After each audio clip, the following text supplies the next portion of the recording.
सत्यशोधक Shivkranti TV news. ज्याची कोणी दखल घेत नाही अशा अन्याय, अत्याचार, भ्रष्टाचार, बेकायदेशीर काम होत असेल तर त्याची बातमी, आपल्याकडील विशिष्ट बातम्या, लेख, काही गुणीजन गुणवंत यांची यशोगाथा, समाज उपयोगी मार्गदर्शन, लेख, नोकरी विषयक बातम्या, वाढदिवस, रौप्य महोत्सव, सुवर्ण महोत्सव, अमृत महोत्सव, उद्योगधंद्यांचं उद्घाटन, यशस्वी उद्योगाची माहिती तसंच जाहिराती न घाबरता न लाजता आपले लिखाण पाठवा। आपल्या बातम्या निर्भीडपणे प्रसिद्ध केल्या जातील। शिवक्रांती टीव्ही न्यूज संपादक सत्यशोधक शंकरराव लिंगे 73 87 37 78 01। मंडलनामा क्रमशः 13। बोट क्लबवरील विराट सभा। राष्ट्रीय पिछडा वर्ग महासंघाच्या स्थापना अधिवेशनात ठरल्यानुसार पुढील 2 महिने देशभरात जोरदार तयारी करण्यात आली।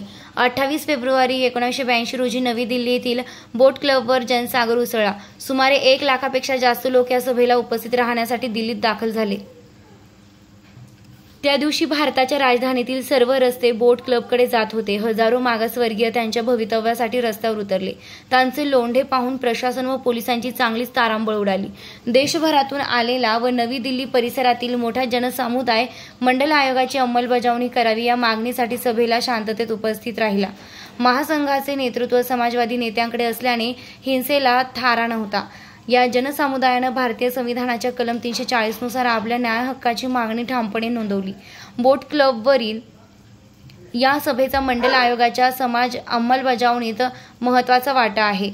बोट क्लबवरील या विराट सभेचं नेतृत्व थोर समाजवादी नेते बिहारचे माजी मुख्यमंत्री कर्पूरी ठाकूर यांनी केलं। लोकदलाचे नेते व माजी पंतप्रधान चौधरी चरणसिंह, माजी उपपंतप्रधान व देशातील दलितांचे त्यावेळचे सर्वात मोठे नेते बाबू जगजीवन राम, कर्नाटकातील प्रभावी नेते देवराज अरस यांची प्रमुख उपस्थिती होती। सरकारनं प्रमुख नेत्यांसह अनेकांना अटक केली। अटक झालेल्यांत महाराष्ट्रातील ॲडव्होकेट जनार्दन पाटील व माझा समावेश होता। आम्हाला संसद मार्ग पोलीस ठाण्यात नेले होते। मंडल आयोगाच्या अंमलबजावणीसाठी अटक झाल्याचा हा प्रसंग माझ्या काळजावर कायमचा कोरला आहे। 14 मंडल आयोग संसदेत सादर। बोट क्लबवरील सभा राष्ट्रीय पिछडा वर्ग महासंघ, राज्यातील ओबीसींच्या संघटनांनी देशभरात कार्यक्रमांचा धडाका लावून मोठ्या प्रमाणात जनजागृती केली। मंडल आयोगाची अंमलबजावणी करण्याच्या मागणीला ओबीसींसह दलित व सामाजिक न्यायाच्या बाजूने असलेल्या सर्वांचाच पाठिंबा वाढत गेला। महाराष्ट्रात ओबीसींपेक्षा दलित संघटना जास्त आग्रही होत्या। महात्मा ज्योतिबा फुले व डॉक्टर बाबासाहेब आंबेडकर यांनी क्षुद्र म्हणजे कोण हे पुरेसे स्पष्ट केले असल्यानं ओबीसींच्या न्याय हक्कासाठी दलित संघटना आग्रही राहिल्या। या देशव्यापी आंदोलनात महाराष्ट्रातील मुसलमान दिसत नव्हते। आपण ओबीसीत आहोत हेच त्यांना ठाऊक नव्हते। देशभरातून वाढलेला दबाव व बोट क्लबवरील सभेनंतर भरलेल्या संसदेच्या अर्थसंकल्पीय अधिवेशनात 30 एप्रिल 1982 रोजी मंडल आयोग सादर करण्यात आला। मात्र त्यावर चर्चा झाली नाही। परंतु ओबीसी कोण हे पुन्हा शोधावे लागेल अशी सांकेतिक भूमिका घेणाऱ्या पंतप्रधान इंदिरा गांधी यांना एक पाऊल मागे घेऊन मंडल आयोगाचा अहवाल संसदेत सादर करावा लागला। हा राष्ट्रीय पिछडा वर्ग महासंघाचा मोठा विजय मानला जातो। चौधरी ब्रह्मप्रकाश कर्पूरी ठाकूर यांच्यासारख्या जाणत्या व उत्तुंग नेतृत्वामुळेच हे शक्य झाले। जयप्रकाश नारायण यांच्या आणीबाणीविरोधी आंदोलनातून घडलेल्या ओबीसी प्रवर्गातील तरुण नेत्यांनी मंडल आयोगाच्या अंमलबजावणीसाठी देशभरातील जमीन नांगरण्यास सुरुवात केली। मंडल आयोग संसदेत मांडून तो बासनात गुंडाळून ठेवणे इंदिरा गांधी सरकारला शक्य झाले नाही।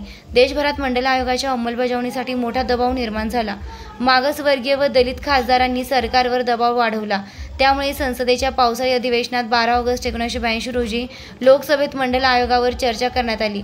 या चर्चेची सुरुवात जनता पक्षाचे तरुण नेते रामविलास पासवानी यांनी केली। मागासवर्गीय खासदारांनी चर्चेत सहभाग घेत ओबीसींची अवस्था, सर्वांनी काबीज केलेल्या नोकऱ्या, मागासवर्गीयांचं शिक्षणाचे प्रमाण, सत्तेतील सहभाग यांची तुलना करत सरकारच्या डोळ्यात अंजन घातले।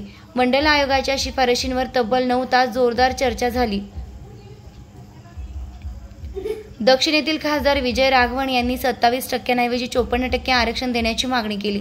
इंदिरा गांधी यांच्या नेतृत्वाखालील काँग्रेस पक्षातील खासदारांनीही मंडल आयोगाच्या शिफारशींना पाठिंबा दिला।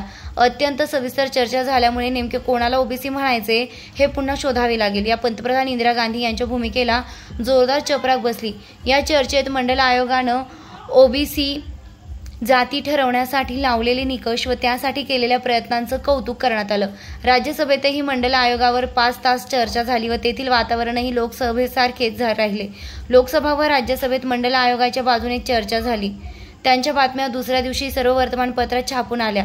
टाइम्स ऑफ इंडिया व स्टेट्समन या देशातील प्रमुख इंग्रजी दैनिकांनी सविस्तर वार्तांकन करत संसदेच्या दोन्ही सदनात मंडल आयोगाच्या शिफारशींना एकाही सदस्यानं विरोध केला नसल्याबद्दल आश्चर्य व्यक्त केलं. या दैनिकांनी ही बाब ठळकपणे अधोरेखित केली.